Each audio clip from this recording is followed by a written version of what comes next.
J'ai reçu plein de messages de gens qui me disent « Oh mon Dieu, j'ai commencé le régime cétogène. J'ai perdu 9 kg et je me sens super bien. Et mon psoriasis a disparu. Mes brûlures d'estomac ont disparu, mais mon taux de cholestérol a augmenté. Mon médecin a paniqué et veut me prescrire des médicaments. Que dois-je faire ?» Voilà donc de quoi parle cette vidéo. Si vous connaissez quelqu'un qui souffre d'hypercholestérolémie, qui s'inquiète pour son taux de cholestérol ou qui hésite à adopter un régime cétogène de peur que cela ne fasse grimper son taux de cholestérol, n'hésitez pas à partager cette vidéo avec cette personne sur sa page Facebook, sur Instagram ou sur Twitter. Partagez ceci pour que je puisse aider ces personnes à se détendre, à prendre un peu de recul et à cesser de s'inquiéter pour des choses qui ne sont pas vraiment importantes pour leur santé. Et à commencer à se soucier de ce qui compte vraiment. Parlons maintenant du régime cétogène et du cholestérol. Est-ce vraiment important? Est-ce que ça nous concerne? Pourquoi s'en soucier? Pourquoi ne pas s'en soucier? Bon, alors parlons-en. Tout d'abord, quel est notre objectif avec le régime cétogène, n'importe quel régime, d'accord? Nous cherchons à améliorer la qualité et la durée de notre vie. Nous souhaitons bénéficier d'une longue période de bonne santé, durant laquelle nous pourrons vivre heureux, à l'abri de la maladie, et profiter pleinement de la vie. Mais nous souhaitons également vivre longtemps. Mais nous ne voulons pas vivre longtemps sans être en bonne santé. Vous comprenez ce que je veux dire? Et donc, si vous vivez jusqu'à 100 ans mais que vous passez cette période dans une maison de retraite à la suite d'un AVC de 70 à 100 ans, ce n'est pas ça, ce n'est pas le but. Ce n'est pas ce que nous voulons. On aimerait que tu atteignes 100 ans, en pleine forme et plein de vitalité jusqu'à 99 ans, puis qu'il t'arrive quelque chose, et que tu meurs. Et c'est comme ça, c'est la vie, n'est-ce pas? On vit, puis on meurt. Nous souhaitons que vous meniez une vie longue, heureuse et en bonne santé. En somme, ce que nous cherchons à faire avec le régime cétogène et avec chacune de nos recommandations, c'est de réduire le risque que des problèmes surviennent. Ainsi, quand on parle de cholestérol, on pense tous aux maladies cardiaques, aux crises cardiaques, à l'insuffisance cardiaque et aux accidents vasculaires cérébraux. C'est donc de cela dont nous allons parler aujourd'hui. En réalité, ce qui nous intéresse vraiment lorsque nous parlons de cholestérol et de facteurs de risque de ce type, c'est de savoir si cela va augmenter mon risque de crise cardiaque ou si cela va le réduire. Et c'est vraiment la question que vous devriez vous poser au sujet du régime cétogène, non pas est-ce que cela va faire monter mon taux de cholestérol? Ou est-ce que cela va faire augmenter mon taux de LDL?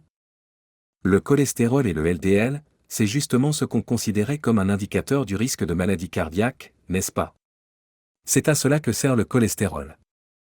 Un taux de cholestérol élevé, en soi, n'a aucune signification. Ça ne veut rien dire. Ça ne te fait pas de mal. Ça ne te rend pas malheureux. Et ce n'est pas parce que ton taux de cholestérol est élevé que tu as mauvaise mine ou que tu sens mauvais. Pendant quelques années, avant d'en savoir davantage comme c'est le cas aujourd'hui, nous pensions qu'un taux de cholestérol élevé augmentait le risque de crise cardiaque. C'est pour ça que nous y accordions tant d'importance. C'est pour ça que des médicaments comme les statines et les fibrates ont été mis sur le marché et ont généré des milliards et des milliards de dollars. C'est parce que nous pensions avant d'en savoir davantage que nous réduisions votre risque de crise cardiaque. C'est pourquoi les scientifiques et les médecins vous ont conseillé de prendre un comprimé par jour pour faire baisser votre taux de cholestérol. Si, en réalité, un taux de cholestérol élevé n'a absolument aucun rapport avec votre risque de crise cardiaque ou d'AVC, alors pourquoi devriez-vous prendre ces statines, ce Lipitor, ce Zocor, ce Pravachol, ou n'importe lequel de ces médicaments? Pourquoi voudrait-on en prendre si un taux de cholestérol élevé n'augmente pas vraiment le risque de crise cardiaque?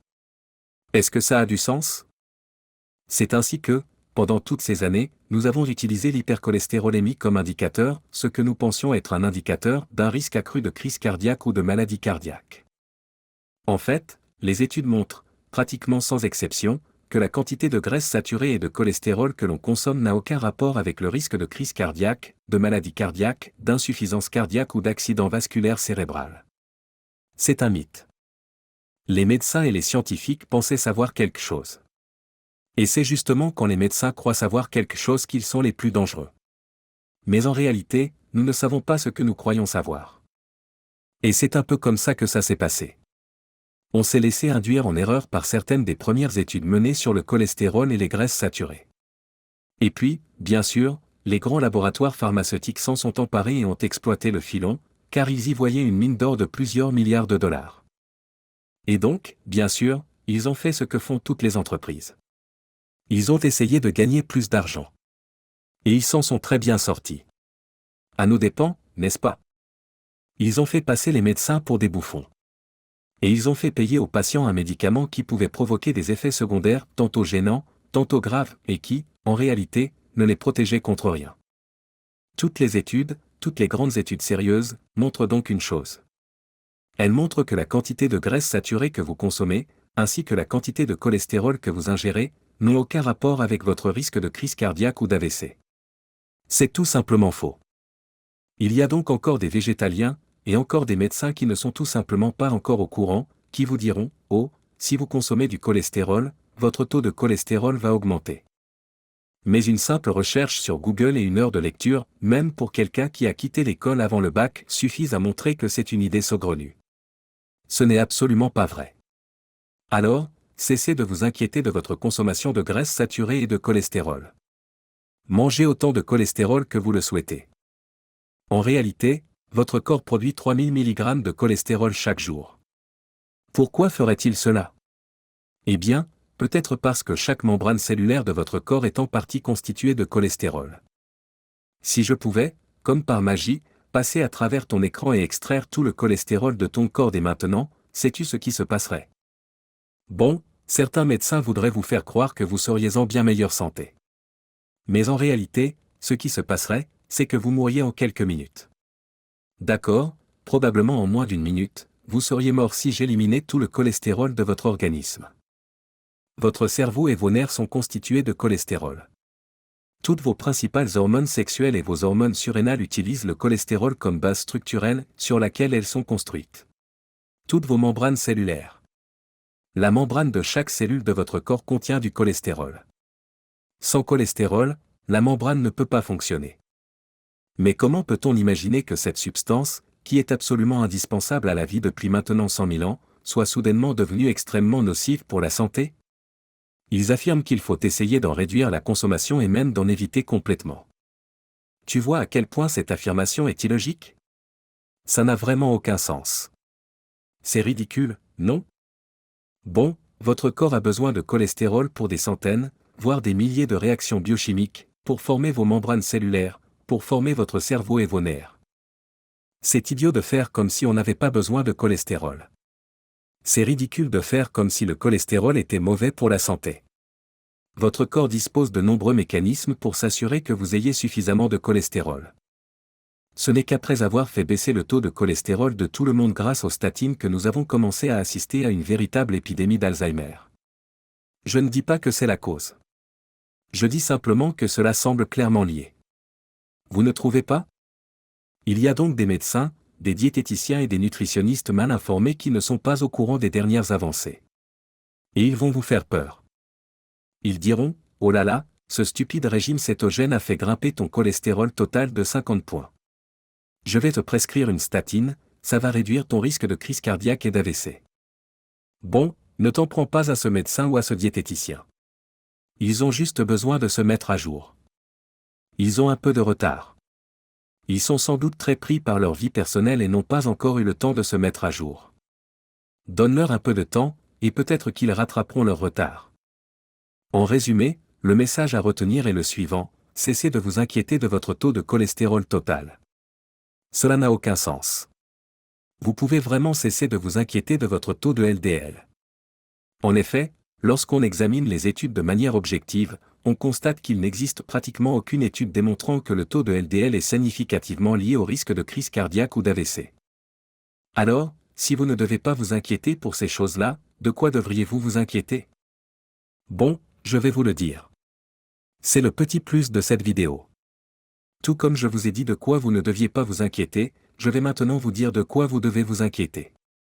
Bon, mais sérieusement, si vous avez un ami, votre père, votre mère, votre oncle, votre cousin ou votre voisin qui se fait un sang de lion à propos de son taux de cholestérol, n'hésitez pas à leur faire découvrir cette vidéo. Comme ça, ils pourront respirer et se détendre, car un taux de cholestérol élevé n'a rien de grave. En fait, c'est bien plus dangereux d'avoir un taux de cholestérol bas. Bon, alors, de quoi devriez-vous vous préoccuper pour réduire votre risque de crise cardiaque, d'AVC et d'autres problèmes de santé qui pourraient survenir plus tard dans votre vie? Ce dont vous devez vraiment vous préoccuper, ce sont les risques réels. Qu'est-ce qui augmente réellement vos risques? Qu'est-ce qui fait vraiment pencher la balance en votre défaveur en matière de crise cardiaque, d'AVC et d'autres maladies chroniques graves pouvant entraîner la mort? Ce que vous pouvez donc mesurer sans même aller chez le médecin, ni même consulter Internet, c'est votre rapport taille-taille. Si ce n'est pas exact, cela représente un risque énorme. D'accord? Et je vais vous dire ce qu'il faut faire. Tu vas mesurer ton tour de taille à hauteur du nombril. Je sais bien que vous aimez porter votre ceinture très basse, laisser votre ventre déborder par-dessus et faire comme si le tour de ceinture correspondait à votre tour de taille. Eh bien non, ce n'est pas ça, mon pote. Votre tour de taille correspond à la hauteur de votre nombril. Mesurez donc votre tour de taille, c'est-à-dire à hauteur de votre nombril, en pouces ou en centimètres. Mesurez également votre taille, en vous tenant bien droit, en pouces ou en centimètres. Ensuite, tu vas diviser ton tour de taille par ta taille. Tu vas donc diviser les pouces par les pouces ou les centimètres par les centimètres. Tu obtiendras ainsi un chiffre.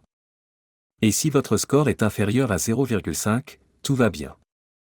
C'est une bonne chose, mais si votre taux dépasse 0,5, vous présentez alors un risque accru de crise cardiaque, d'accident vasculaire cérébral, d'insuffisance cardiaque et de maladie cardiaque. Cela a été démontré à maintes reprises. En réalité, c'est bien plus révélateur que votre indice de masse corporelle. Le rapport entre votre tour de taille et votre taille est un indicateur très important. Alors, si ton ratio est de 0,5 ou plus, ça ne veut pas dire qu'il faut baisser les bras et aller acheter une boîte de beignets. Ça veut dire, tu sais quoi? Tu peux y remédier. Vous pouvez réduire ce risque en ajustant votre rapport taille-taille. Tu ne peux probablement pas grandir. Tu peux donc réfléchir à ce que tu pourrais améliorer dans ce domaine. Le prochain point à surveiller concerne votre taux de triglycérides. Si votre taux de triglycérides est élevé, notamment à jeune, il est clairement établi que vous présentez un risque accru de crise cardiaque. Cela a été démontré par de nombreuses études. Les triglycérides font désormais partie du bilan lipidique lorsque vous faites faire vos analyses de sang. On pourrait donc penser que manger des graisses fait grimper le taux de triglycérides. Eh bien non, ce n'est pas le cas. C'est la consommation de fructose, de sucre, d'amidon et de glucides simples qui fait grimper votre taux de triglycérides. Et c'est justement ce qu'il faut éviter pour réduire votre risque de crise cardiaque et d'AVC. Réduire votre consommation de ces sucres est également la clé pour réduire votre tour de taille. D'accord? Le point suivant concerne le taux d'insuline à jeune. Si ce taux est supérieur ne serait-ce que d'un dixième de point, vous présentez un risque accru de crise cardiaque et d'accident vasculaire cérébral. Cela a été démontré à plusieurs reprises. Si votre taux d'hémoglobine A1C est élevé, sachez que ce taux reflète la moyenne de votre glycémie sur les 3 derniers mois. Même si ce chiffre est supérieur de seulement 0,1 point, vous courez un risque accru de crise cardiaque et d'AVC. Or, plus il est élevé par rapport à la normale, plus votre risque de crise cardiaque et d'AVC semble augmenter. D'accord, mais même beaucoup de médecins diront « Oh, votre glycémie à jeune est de 5,9, c'est plutôt bien. On va simplement surveiller ça, vous savez, continuez comme ça. » C'est un très mauvais conseil. Si ton taux de glycémie est de 1,0 g par décilitre, c'est déjà un dixième de point de trop. Tu dois te bouger et régler ce problème, et pour ça, tu dois revoir ton alimentation. Bon, passons maintenant aux marqueurs inflammatoires. Il a été démontré à maintes reprises que l'inflammation augmente le risque de crise cardiaque et d'AVC. Vous voulez donc vous assurer que votre taux de protéines C réactives est normal. Vous devez vous assurer que votre vitesse de sédimentation globulaire, ou VSG, est normale. Vous devez vous assurer que votre taux de ferritine est normal. Vous devez vous assurer que tous ces indicateurs sont normaux. Et il y a un autre paramètre que vous devez vérifier pour vous assurer qu'il se situe dans les limites normales, votre taux de peptide C. Ce test fournit globalement les mêmes informations qu'une mesure de l'insuline à jeûne, mais il n'est pas nécessaire d'être à jeûne pour vérifier le taux de peptide C. Si ce taux est supérieur ne serait-ce que d'un dixième de point, vous présentez un risque de crise cardiaque et d'accident vasculaire cérébral. Alors, cessez de vous inquiéter pour votre cholestérol et commencez plutôt à vous préoccuper de votre insuline à jeûne, de votre hémoglobine A1C, de vos triglycérides, de votre peptide C et de vos marqueurs inflammatoires. Car ce sont là les véritables indicateurs d'un risque accru de crise cardiaque et d'AVC, le taux de cholestérol n'a aucune importance. Cessez de vous en faire. Il y a tellement de gens qui s'inquiètent énormément et qui ont peur d'essayer le régime cétogène, car ils craignent que cela fasse grimper leur taux de cholestérol. Informons-les pour qu'ils puissent cesser de s'inquiéter. D'accord ?